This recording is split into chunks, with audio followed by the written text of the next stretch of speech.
Hey guys, Effie here. Today I'm going to show you how I made this card using our big and bold Monarch Butterfly pop-up die. So I'm starting off by die cutting the more detailed dies onto some black cardstock. I'm using a Gemini Junior to do all my die cutting, so I'm using that extra metal shim that comes with the machine because these are more detailed dies and you want to make sure that you can easily pop everything out. So you want to use that extra shim. If you have a big shot, just make sure you look at the different settings to cut out the more intricate dies in your stash. So after I die cut these gorgeous butterfly wings, I just made my own pink holographic cardstock using our pink holographic adhesive paper. All I did was I peeled away some of the protective paper backing and then I adhered the paper right onto some cardstock, and then there was a strip of my panel that was bare, so I just added additional adhesive paper onto that strip. Then I took these two more solid wing dies from the same pop-up butterfly die collection and I die cut the solid wings from the pink holographic cardstock that I just made. I also used that extra thin metal shim to die cut this portion of my project because since I am using the adhesive paper, I wanted to make sure that the dies cut cleanly through. So once I finished die cutting both elements of my wings, I just added tiny drops or dots of glue behind my more detailed wing, and then I adhered that detailed wing over the pink holographic solid wing, creating this beautiful, beautiful butterfly wing. For today's project, we're not doing an actual pop-up butterfly inside my card, which I usually do when I take out this die collection. I wanted to do a little something with our pop-up dies for this project. So instead of popping it up on the inside of my card, I'm going to have it a little bit dimensional on the face of my cards. There are two slits on either side of the detailed die cut, the wing die cut, and I just slid the two pieces together and then I glued down the portions of the body that were kind of flapping around. So I just glued that down on the front and back sides and then I cut off the tabs. Then I set my butterfly aside and I white heat embossed our marvelous background print. This is a 6x6 red rubber cling stamp. So I just inked it up with some Versamark ink, which is a clear sticky embossing ink, and then I laid about a 5.5 by 5.5 inch piece of watercolor paper right over the stamp. To get a nice impression, I use my Speedball Baren tool to help push down and apply some nice even pressure to get a clean and crisp impression. For this background print, I'm going to create a watercolor wash and I'll be using my Ken Oliver color burst. I'm going to use a combination of Orchid and Indigo color burst. And since I'm also working with a larger surface area, I'm using a number 12 round paintbrush. So I wet the area, or I wet the paper first with some clean water, and then I dropped in a little bit of the Orchid color burst, and then I picked up a little bit of the Indigo color burst and I dropped it into the panel, blending both colors together. And I kind of go back and forth, blending the two colors. Once I was satisfied with the amount of color on my panel, I just started dabbing away at some of the pools of water because I didn't want the paint to kind of run off and then leave these hard edges once the panel dried. So after I dabbed up the pools of water, I just took my heat gun and expedited the drying process for my panel. Then I took my 5.5 by 5.5 inch watercolor panel and I adhered it onto a 6x6 cardstock panel. The 6x6 inch panel is just some regular white cardstock that I cut off camera. I also cut my card base off camera. This is a 6x6 inch top folding card base made from gray cardstock. So I just mounted that watercolored panel right onto the card base. Next, I glued down my butterfly onto the base. I applied some liquid adhesive to the body of the butterfly. I also added some of the glue to the wings where they meet the body, but I made sure not to put glue over the entire base of the wing because I wanted to pop up the wings just a tiny bit. So at this point, my project was lacking a little something, so I decided to white heat emboss our nesting peonies cluster. I heat embossed this image onto some watercolor paper and I used white embossing powder. I created a second nesting peonies cluster, but I didn't show it on camera. I only need to show it to you once. But the second one that I made is made the same way that I created this one. So I'll be doing some wet and wet watercoloring and I'll be painting my peonies first. So I wet the peony first with some clean water and then I dropped in a little bit of the Orchid color burst to the inner portions or corners of my petals. And then I took a second clean fine tip water brush to pull a little bit of that color out towards the outer edges of the petals.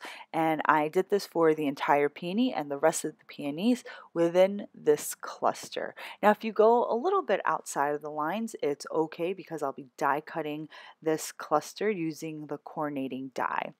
So for the peonies, I did use the Orchid color burst because I wanted there to be some harmony within my project. Since I did use the Orchid for the Marvelous Print background wash, I wanted to use the same color for my peonies.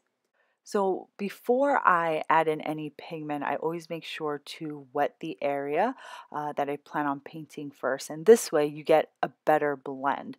Now, once you pull that color out with your clean brush, the peony might look a little flat. So I do go back to add more concentrated amounts of pigment to the inner petals. I'm going to repeat the process for each of the peonies in this image. I actually had to paint while I was holding up my panel just a little bit because I couldn't really see the images too clearly while they lay flat on my desk as I was filming this. So that's why you see me kind of holding up the panel and painting so that I could see the lines a little bit more clearly. I go outside the lines a little bit for this project just because I am doing some loose watercoloring. I will be die cutting the image, so it's not a big deal if you go outside the lines. So once I finish coloring in all the peony clusters, I'm going to go ahead and start painting in the leaves within this branch. I did wet the leafy areas with clean water and then I started dropping in a little bit of sap green and even a little bit of phthalo green, and I also added a little bit of Terre, which is a deeper green, and I'm just kind of painting over the leafy areas with a light wash of green watercolor. It doesn't matter which green you have. I'm just using kind of whatever I feel at the moment. And I kind of switched back and forth from sap green and phthalo green. So you can see here, I just applied a nice light wash and this helped me see the white lines a little bit more clearly.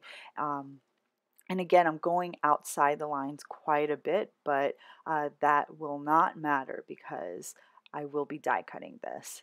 So as I'm creating my light washes across the tree cluster, I kind of go back and rework certain areas, but I found that some of the areas looked a little flat because it looked kind of just like one color. So I kind of went in and I added deeper concentrations of my green color burst to certain areas of the leaves so that it would have a little bit more depth. For the branches in this cluster, I just use a little bit of burnt umber, and this kind of breaks up the image just a little bit when you add the bits of the dark brown, because then you can clearly see that it's a nice beautiful tree peony. So at this point the watercolor against the leaves to me were looking a little flat, so I went back in and I added some deeper concentrations of sap green color burst to certain areas of the leaves. And since I'm adding more color and I want the color to blend, I did go and re-wet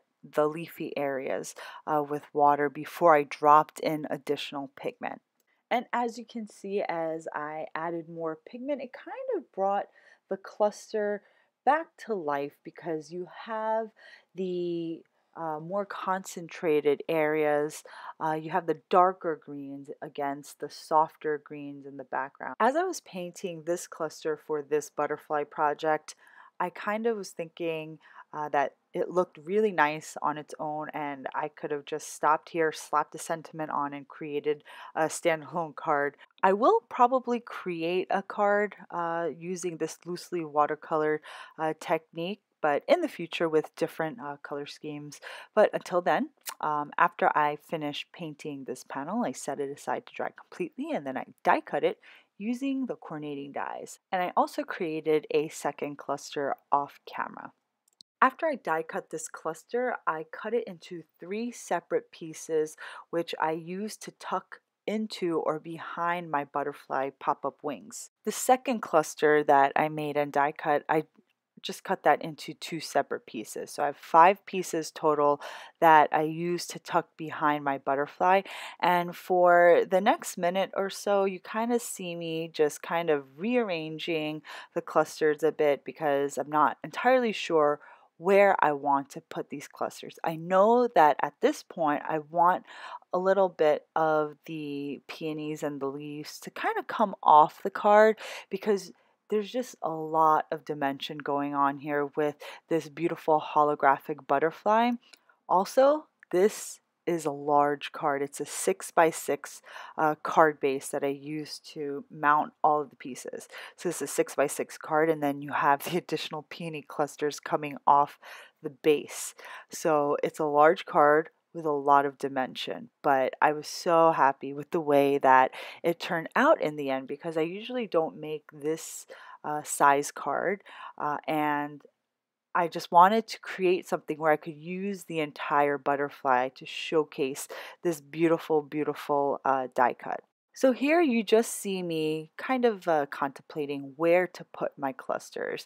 There's a lot of work that goes behind the scenes of my edited videos. Like there's a lot of placement issues, and here I'm showing you the entire process because I want to show you exactly where I put each cluster.